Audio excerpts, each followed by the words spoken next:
La bascule ne se mesure plus en décennies, mais en quelques trimestres. Pendant que l'industrie britannique s'enlise sous des coûts énergétiques instables et une confiance qui s'effrite, l'expansion énergétique africaine progresse avec une méthode qui change l'échelle du possible. Jusqu'où ce renversement reconfigure-t-il les marges de manœuvre des États, des entreprises et des citoyens? Et que signifie-t-il pour une figure comme Ibrahim Traoré dans un paysage géopolitique désormais décentré? Un autre avenir se compose, pièce par pièce, sous nos yeux. Cette analyse ne cherche pas à annoncer un choc spectaculaire, mais à expliquer un glissement structurel déjà en cours, souvent invisible dans les titres rapides. Vous comprendrez où se déplacent réellement les leviers économiques décisifs. L'enjeu est clair. Identifier pourquoi ce réalignement n'est ni conjoncturel ni réversible à court terme et comment il redéfinit les positions acquises depuis plusieurs décennies. Derrière les indicateurs, ce sont des choix industriels, énergétiques et logistiques qui s'agrègent silencieusement. Lorsqu'un modèle repose sur la stabilité passée, il devient vulnérable au moindre choc. A l'inverse, lorsqu'un autre consolide ses fondations, il transforme chaque contrainte en accélérateur. C'est cette dissymétrie qui explique pourquoi la divergence entre la Grande-Bretagne et l'Afrique dépasse désormais le cadre des marchés. La question centrale n'est donc pas qui croit le plus vite, mais qui construit la capacité d'agir demain. Le basculement est déjà visible, bien avant les discours officiels. Lorsque certains indicateurs britanniques ont commencé à se détériorer durablement, l'écart avec l'Afrique ne relevait plus d'un simple cycle, mais d'une divergence cumulative, mesurable dans l'énergie, l'industrie et l'investissement. Pour comprendre cette dynamique, il faut revenir en arrière. Après la crise de 2008, la reprise britannique est restée inégale. Productivité industrielle quasi stagnante pendant plus d'une décennie, sous-investissement manufacturier et dépendance énergétique croissante. Les usines fonctionnaient en sous-capacité, non par manque de demande, mais parce que les coûts effaçaient les marges. Cette fragilité, longtemps masquée par le poids des services financiers, s'est renforcée à chaque choc externe. En parallèle, l'Afrique suivait une trajectoire inverse. Des corridors énergétiques se structuraient, des méga-projets solaires entraient en service, et les infrastructures logistiques se coordonnaient à l'échelle régionale. L'intégration commerciale et la stabilité progressive des coûts énergétiques créaient un environnement que les investisseurs commençaient à juger prévisible. Ce contraste révélait un déplacement du centre de gravité économique, lent mais cohérent. C'est dans cette lecture que des dirigeants africains, dont Ibrahim Traoré, ont perçu plutôt que d'autres que l'élan devenait cumulatif. Le renversement n'est donc pas soudain, il est le résultat d'années de signaux faibles ignorés, puis d'un point d'inflexion où les trajectoires cessent de converger. Les premiers signes du renversement ne sont pas apparus dans les bilans consolidés, mais dans des situations ordinaires, souvent reléguées au rang d'anecdotes. Dans les Midlands britanniques, un responsable d'atelier constatait dès le milieu des années 2010 des chaînes de production ralenties, non par manque de commandes, mais parce que la volatilité énergétique effaçait toute marge opérationnelle. Ce constat local traduisait une réalité plus large. Lorsque l'énergie devient imprévisible, la compétitivité industrielle se fragilise mécaniquement. À plusieurs milliers de kilomètres, un autre type de signal se manifestait.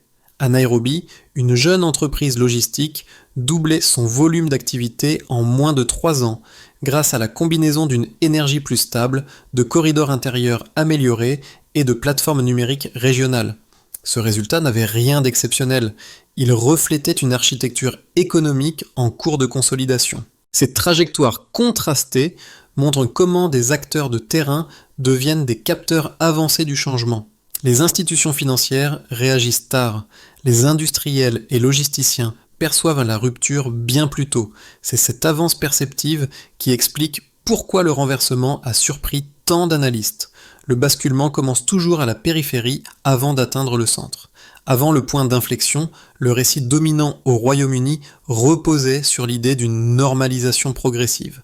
Après, les enchaînements deviennent visibles, presque mécaniques, et la trajectoire change de nature. L'activation commence lorsque la pression énergétique cesse d'être un facteur conjoncturel pour devenir une contrainte structurelle. Les industries intensives en énergie réduisent d'abord leur cadence, puis ajustent leurs équipes avant de suspendre certaines lignes de production aux heures les plus coûteuses. Les aciéries, la chimie et les fournisseurs automobiles subissent ces arbitrages successifs. Chaque décision est présentée comme temporaire, mais leur accumulation installe un ralentissement durable. Les marges se contractent, la confiance recule et l'investissement productif est reporté. Le point de tension apparaît lorsque cette fragilité industrielle rencontre la perception des investisseurs. Londres n'est plus évalué uniquement comme un centre financier historique, mais comme un espace à croissance faible et à volatilité élevée. La monnaie se fragilise lors des épisodes de stress, renchérissant le coût des importations essentielles. Les banques resserrant le crédit. Les entreprises révisent leurs plans à long terme. Ce basculement mental agit comme un accélérateur. Divisions déplacées, fonctions stratégiques relocalisées, chaînes logistiques redessinées vers des hubs jugés plus prévisibles. Le mouvement n'est pas spectaculaire, mais il est constant, trimestre après trimestre. Les répliques se manifestent ensuite dans l'économie réelle. Les fermetures d'usines deviennent publiques. Les infrastructures vieillissantes peinent à suivre les besoins d'une industrie sous pression. Les ménages ressentent dans la hausse des coûts et la contraction des opportunités locales. Ce qui semblait être une série d'ajustements isolés se transforme en spirale cohérente, où chaque choc renforce le précédent. Pendant ce temps, un mouvement inverse gagne en intensité sur le continent africain. De nouvelles zones industrielles s'illuminent, portées par des investissements énergétiques planifiés sur le long terme. Des corridors logistiques relient l'intérieur aux ports modernisés. Des parcs industriels émergent avec l'objectif de retenir la valeur, plutôt que de l'exporter brute. Ce qui est vécu comme un exode industriel d'un côté est perçu comme une absorption maîtrisée de l'autre. C'est dans cette recomposition que des dirigeants africains, parmi lesquels Ibrahim Traoré, observent un phénomène clé. L'élan devient cumulatif lorsque les leviers s'alignent. Énergie plus stable, logistique intégrée et marchés en expansion transforment des initiatives dispersées en trajectoires structurées. Le centre de gravité commence alors à dériver, lentement mais sûrement. Le contraste ne tient plus à un événement isolé, mais à une séquence complète où chaque étape prépare la suivante. Quand une économie hésite, l'autre avance. Au point de départ, l'industrie britannique disposait encore d'une base productive comparable à celle de ses voisins européens. Quelques années plus tard, l'écart s'est creusé de manière visible dans l'énergie, l'investissement et la compétitivité. Ce passage d'un équilibre fragile à un désavantage structurel constitue le cœur quantifiable du renversement. Un premier indicateur se détache. L'intensité énergétique de l'industrie britannique a augmenté plus rapidement que la référence européenne pendant les phases de volatilité mondiale. Ce glissement signifie que, à production équivalente, les entreprises ont dû absorber des coûts supérieurs, réduisant mécaniquement leurs marges. Pour les secteurs lourds, cette pression agit comme un multiplicateur négatif. Chaque hausse de prix pèse davantage que la précédente, rendant les ajustements de plus en plus douloureux. Un autre élément se révèle tout aussi déterminant, la dépendance accrue aux importations de gaz. À mesure que la production domestique déclinait, l'exposition aux fluctuations externes s'est renforcée. Cette vulnérabilité ne relève pas d'un incident ponctuel, mais d'un paramètre structurel qui se diffuse dans toute la chaîne de valeur. Les coûts industriels deviennent imprévisibles, les projections d'investissement perdent en fiabilité et les entreprises privilégient des environnements où la stabilité énergétique est plus lisible. Dans une économie dominée par les services, cette instabilité agit non comme un cycle, mais comme un frein durable. Un troisième signal revient régulièrement, l'affaiblissement de la monnaie lors des périodes de tension. Chaque épisode renchérit le coût des composants importés, touchant directement les industries intégrées aux chaînes mondiales. Le mécanisme est simple, une devise sous pression réduit la capacité d'investissement, comprime les marges et accélère les arbitrages de localisation. Pris isolément, ces épisodes semblent gérables. Cumulés, ils transforment la perception du territoire par les investisseurs. Face à cette trajectoire, le contrepoint africain devient lisible à travers un autre type de données. Sur le continent, l'intégration énergétique progresse de manière coordonnée. Projets solaires de grande ampleur, interconnexion régionale et diversification des sources créent une base de coûts plus prévisible. Cette prévisibilité, rare dans l'analyse des marchés émergents, attire progressivement des industries à forte consommation énergétique.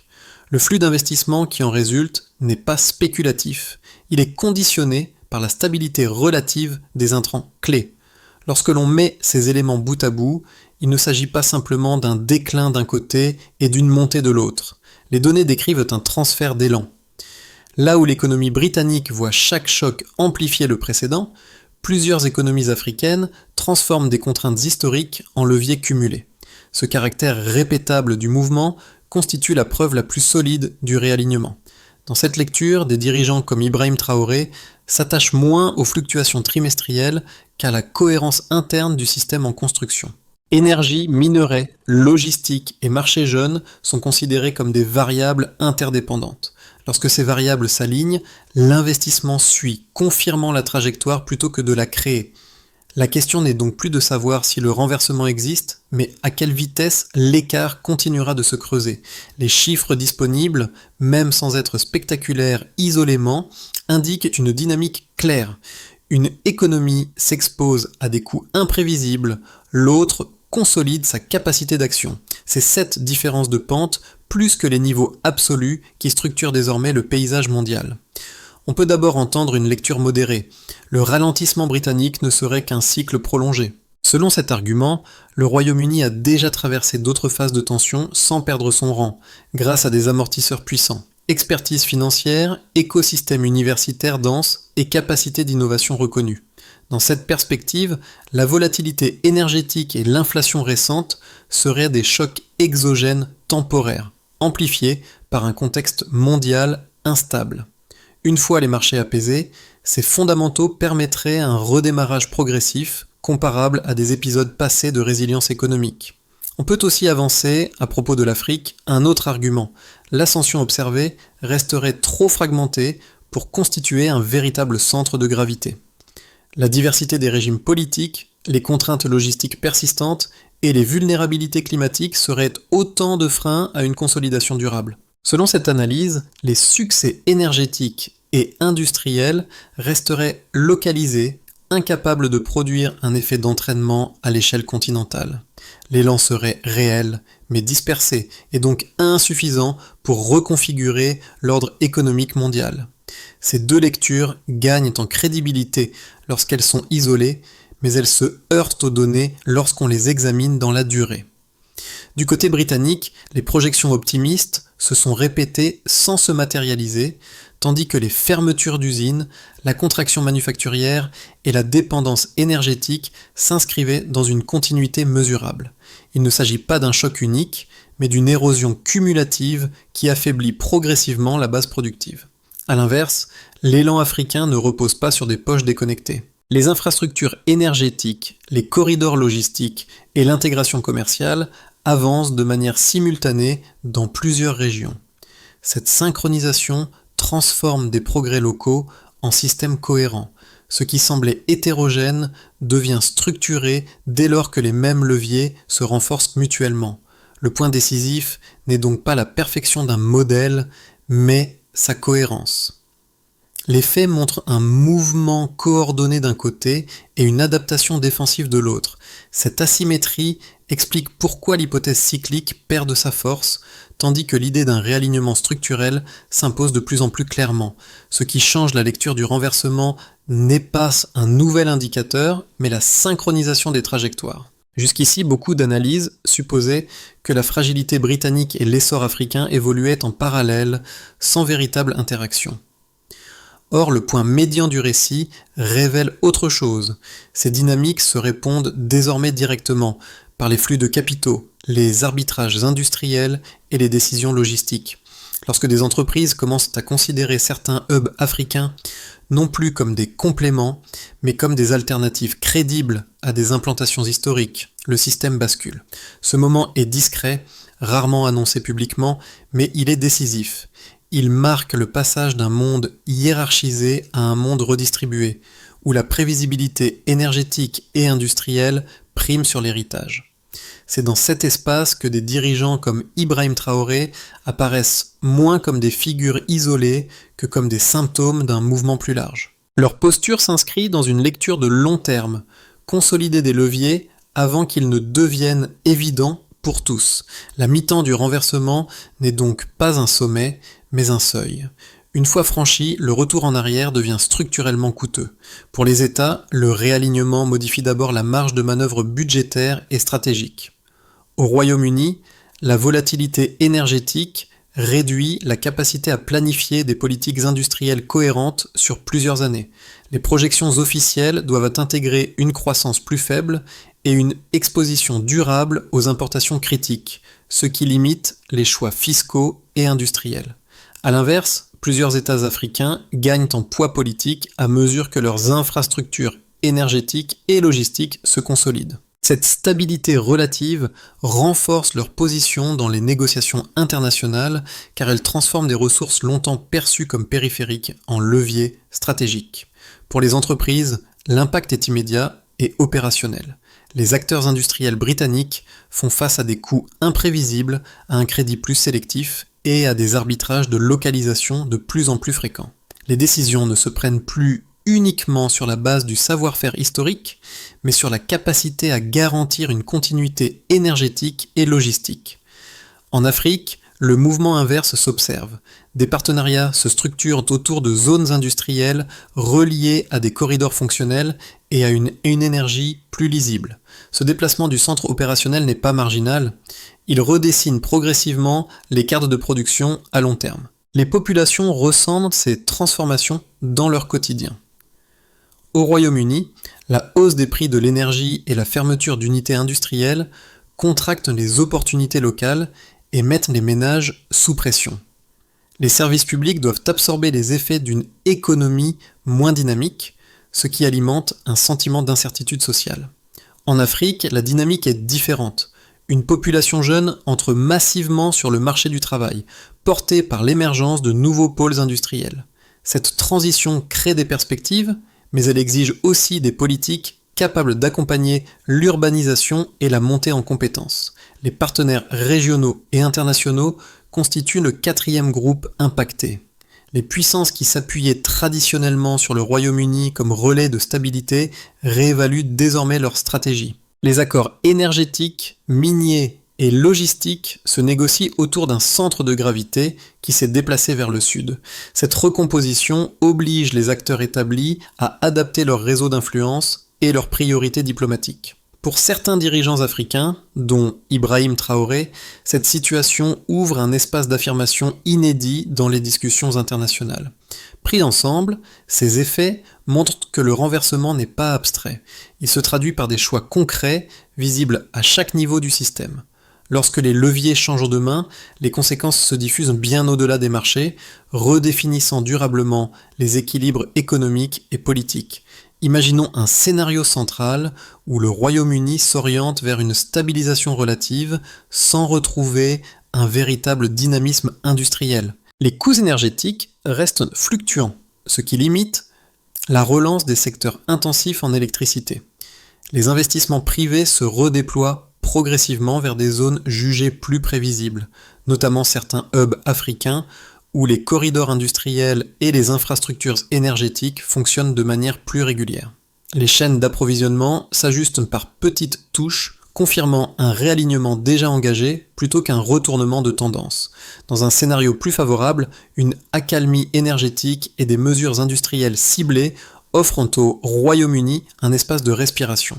Les entreprises regagnent une partie de leur visibilité opérationnelle, tandis que l'État tente de stabiliser les coûts et d'attirer l'investissement productif. L'Afrique poursuit alors son ascension sur un rythme plus linéaire, consolidant ses acquis sans accélération brutale. Les deux trajectoires coexistent, l'une cherche à réparer, l'autre à consolider. Le système mondial se réorganise de manière graduelle, laissant une marge de manœuvre à plusieurs acteurs. Dans un scénario plus contraint, une nouvelle phase de volatilité énergétique frappe l'Europe. Les vulnérabilités britanniques s'accentuent, le crédit se tend et les arbitrages industriels s'accélèrent. Les entreprises avancent leurs décisions de relocalisation vers des zones offrant une meilleure stabilité énergétique et logistique. En parallèle, l'Afrique renforce sa coordination régionale. Nouveaux parcs industriels, extension énergétique et corridors modernisés amplifient l'écart. Le choc n'est pas spectaculaire, mais cumulatif, et son impact s'intensifie à chaque trimestre. Quelle que soit la trajectoire retenue, une recommandation de lecture s'impose. Ne pas parier sur un résultat unique, mais observer comment chaque scénario redistribue les leviers essentiels. Énergie, démographie et valeurs industrielles deviennent les variables clés pour évaluer où se construit réellement la capacité d'action dans les mois à venir. Pour les professionnels des secteurs stratégiques, analystes, ingénieurs, décideurs publics, ce réalignement oblige d'abord à revoir les repères établis. Ce qui était perçu comme stable devient mouvant, tandis que des zones longtemps considérées comme périphériques gagnent en centralité. Le défi n'est plus seulement d'interpréter des données isolées, mais de comprendre la vitesse à laquelle elles s'assemblent pour former de nouvelles structures économiques durables. Pour les entrepreneurs et les cadres orientés vers l'action, le déplacement du centre de gravité ouvre des options concrètes. Les choix d'implantation, de partenariat et de chaînes d'approvisionnement ne peuvent plus reposer uniquement sur l'héritage ou la réputation passée d'un territoire. La question devient celle de la résilience. Où l'énergie est-elle la plus prévisible? Où la logistique est-elle la plus fluide? Et où les marchés offrent-ils une profondeur suffisante pour soutenir une croissance prolongée? Pour les citoyens et les observateurs attentifs, l'impact est plus quotidien mais tout aussi réel. L'évolution des prix, la disponibilité des emplois industriels et la transformation des services publics sont des signaux tangibles de ces mutations. Comprendre ces dynamiques permet de relier des décisions globales à des effets locaux, souvent ressentis sans être clairement expliqués.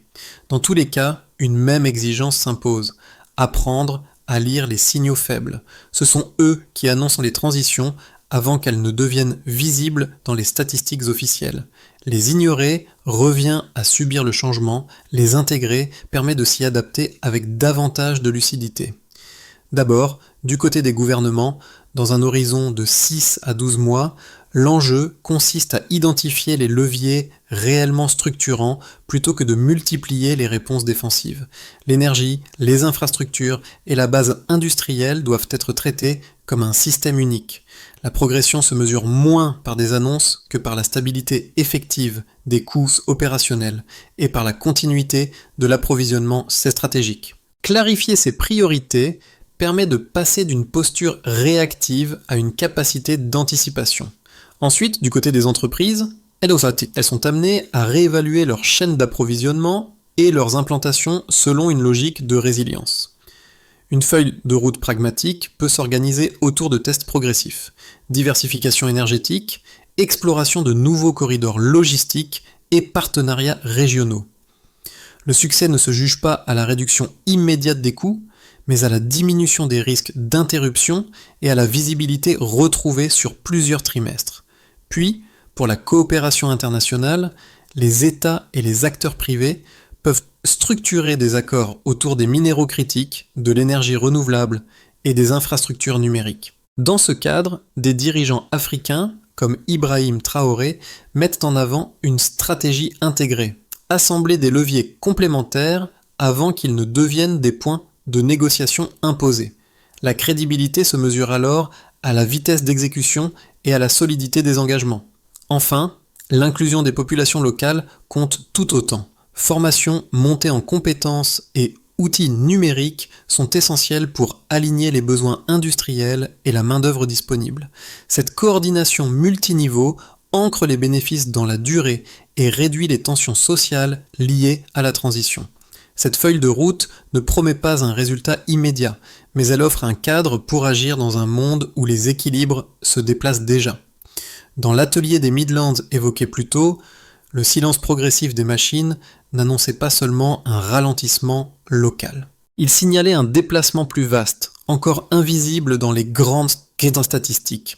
Ce type de signe précoce, souvent ignoré, marque toujours les moments où un système commence à perdre son élan sans en avoir pleinement conscience. Aujourd'hui, Le même phénomène apparaît à l'inverse dans plusieurs zones industrielles africaines.